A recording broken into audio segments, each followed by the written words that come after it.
people who say, please hold your applause, and I always admire them from afar.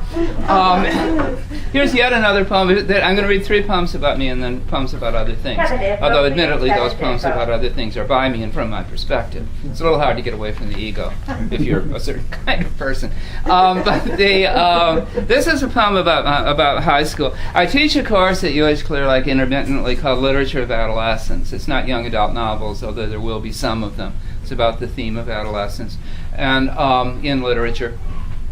And I was talking to them one day, and I said, my high school was so strange. I don't even know whether I had a normal American, adolescent experience. And one of the guys in the room said, "Oh, everybody says that about their high school." And I said, "It was a military academy attached to a Benedictine monastery." And he said, "Oh." So this is about my high school, the Marmion Military Academy of Aurora, Illinois. It's called Polishing Brass. How many of you have polished brass as ROTC or soldiers or sailors? Back up to cash wrap. Thank you. There's a military poem here. My belt buckle, removable like the trigger housing group of the .45 caliber automatic pistol.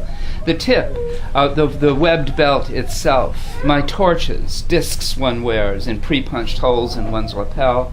The tip, differently, more complicatedly shaped, of my band cord.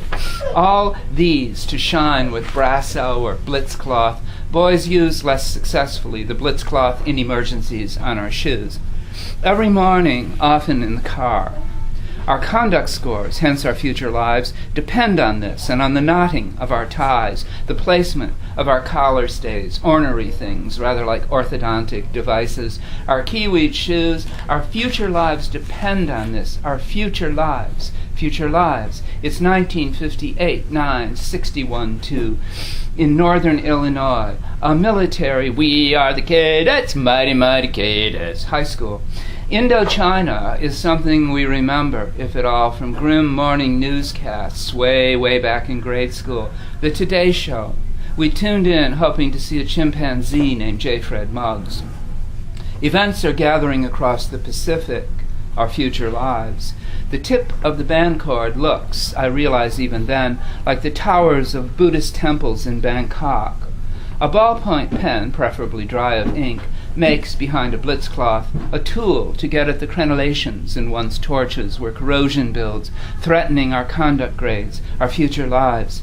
You spit into your can of kiwi black and touch up your shoes, making them gleam with a piece of nylon stocking. We all carry pieces of nylon stockings. It would be nice if the other boys could be made to think I got mine from a loose morals sort of woman who sings in the nightclubs on Rush Street 40 miles to the east in Chicago, but we all know we get them from our mothers. Formation, inspection, all this is a passing oddity. We're not really soldiers. The boys who think they are considered odd. All wars are over. One's whole life, though, one will spit into cans of kiwi black. Wives and daughters be damned. Nothing else will do. All wars except maybe the nuclear one, where all you have to do is crawl under your desk, say the act of contrition, and die. None of us will bother to remove sharp objects from our pockets. Jesus Christ. We are, in fact, a Catholic. Everywhere we go, people want to know who we are, so we tell them we are the Cade Military Academy. In one class, a robed monk tells us that the experience of the redeemed in heaven is called the beatific vision. A bell rings. We trudge downhill to the rifle range in our Eisenhower jackets and learn that's mighty, mighty cadets to kill. Not that we'll need to. Across the Pacific, there is someone called Cool, the Dragon Lady. There is something called the Viet Cong.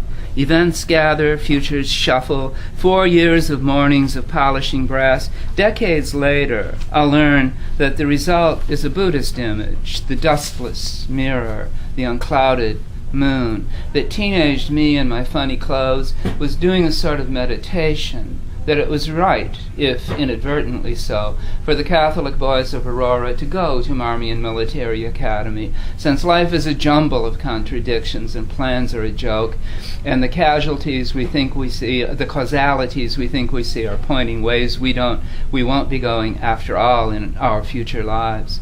And yet, I was happy there. I still read the alumni magazine the monks send me.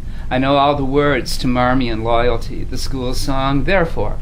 Let the tarnish of mixed intention, now that I am more or less old, vanish from my heart and the hearts of all who might have taught me, or marched with me, or laughed with me in the rec hall, or Father Terence's office, or in the band shack, all these places gone already in the dew-like world. Let the undermetal in all of us shine.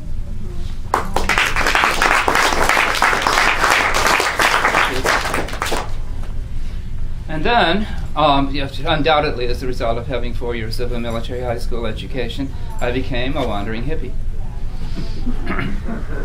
But only during summer vacation, because I was still this goody two-shoes little kid who went to school every semester from kindergarten in 1949 onward. And then there was the draft. That kept you in school in a way that sheer willpower might not have.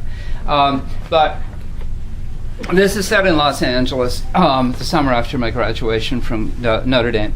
Houses in Venice, 1966. How I wish I'd bought 7 of them, right in a row on the sand. We'd be summering in Nova Scotia, wintering in Greece, kids off to motivation prep.